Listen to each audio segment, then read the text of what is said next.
Right, hello, this is attachment in AQA psychology, and this is the effects of institutionalisation. And what is institutionalisation? This topic is basically looking at what happens when a child has had to live in any kind of institution for a long period of time. That might refer to a hospital or an orphanage.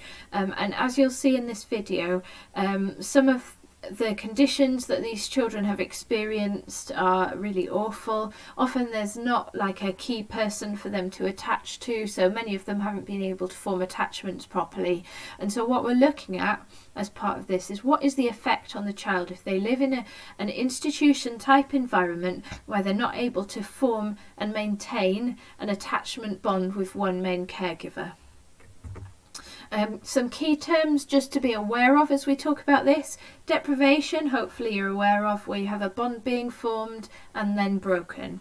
Privation, on the other hand, is where you've never had a bond formed with any caregiver. So for example, when a newborn baby is given away and then put in an institution where they can't form an attachment with anyone. So just keep those two terms separate in your minds, but children in institutions some will have experienced one and some the other. So what are the differences between being in an institution and being in a family? Things like in an institution you might have a high turnover of staff, and the staff might not be making a real effort to make an attachment bond with the children because they're not committed or because they know they'll be moving on soon. Children will may be bored in an institution. They may not have a stimulating environment where they've got activities to do that are going to develop them, and so they'll be hanging around, which can lead to them being less intelligent. They're not going to have someone helping their sociable development, so equally they're not going to learn to interact with other children in a more positive way. They're not being cared for well, there's less toys and so on, and that hopefully should contrast quite a lot with a family environment where you have a strong emotional attachment to one or two parents, more sociable environment, they're being cared for well, they're being stimulated and so on. So let's have a look at what can happen in an institution. Some of the consequences of neglect can be things like not being able to form positive relationships with others, not being able to form attachments, not having a very good ability to learn, or struggling to acquire language. And what we're going to look at as part of this is a study about Romanian orphans. And if just a brief bit of history here in case you're not aware of this. Basically there was a communist dictator called Nicolae Ceausescu who banned abortion and got rid of access to contraception at the same time. And this basically led to lots of Romanians abandoning newborn babies to orphanages where the conditions were really awful. So here's just a few examples of what it was like. Not proper access to food, medication and so on.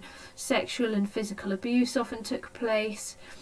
You've got children hanging around with no care, really awful conditions. You can see the number of cots here crammed together in one room where children are just left in cots, and your physical development can end up affected for this, where you've got children just being left in the same position, babies, and so they're not developing their muscles properly and so on.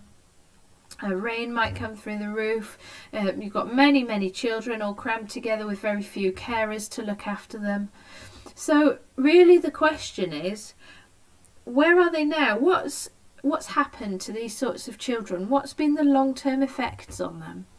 So we're going to look at this study by, it was Sir Michael Rutter wrote this, or carried this out rather, looking at English and Romanian orphans and what has happened to them since they've been adopted, and what was the long-term effects of their experience in an institution. So yes, it's looking at the effects of early deprivation on physical, mental and emotional development, and to look at when someone is adopted, can that reverse the effects of the institution that they've experienced? Can all the physical, mental and emotional issues be overcome? So here's what he did. He looked at children at the ages of 4, 6, 11 and 15 using various different techniques.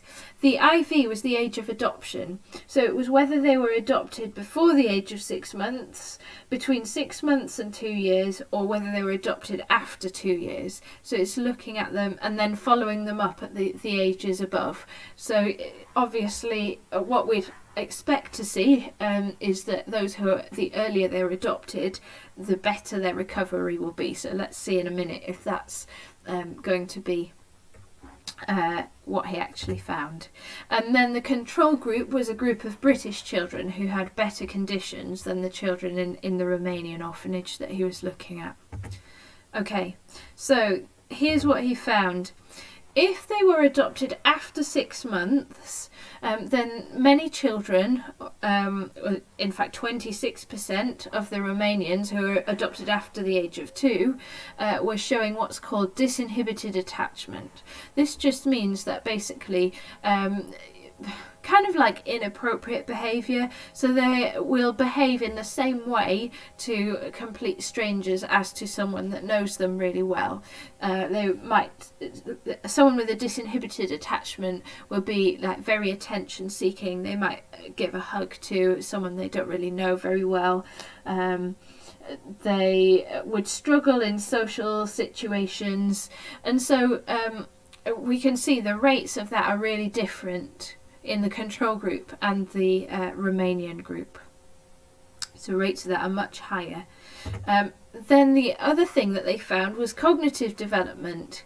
So if we look at IQ, the later that they were adopted, the worse the bigger effect on their IQ. So you can see with this first group here that were adopted under 6 months, when they looked at their IQ at the age of 11, they found it was 102 as an average. If they were adopted in the next band up to the age of 2, it was 86, so there's quite a significant drop there, isn't there? And then if we look at those who are adopted later than the age of 2, it's even lower. But both of these two groups, you've got quite a significant drop compared to those who were adopted under the age of 6 months. And when they got to the age of 16, they could still see that. So that's suggesting that the longer that these children spend in these institutions, the more effect it's having on their cognitive development. So let's look at some evaluation then. The first thing to say is that this theory that institutions have a negative effect on IQ and emotional development, it's supported by a study by Zena, who they're finding children who are in a Romanian orphanage are much more likely to show disinhibited attachment than other Romanian children. So that supports this first finding. If I flip back to this slide, Rutter's first finding that disinhibited attachment was much more common in the Romanians who were adopted later. So it's not just the one study that's found it. More than one piece of research has found this finding of disinhibited attachment being a key effect of institutional care.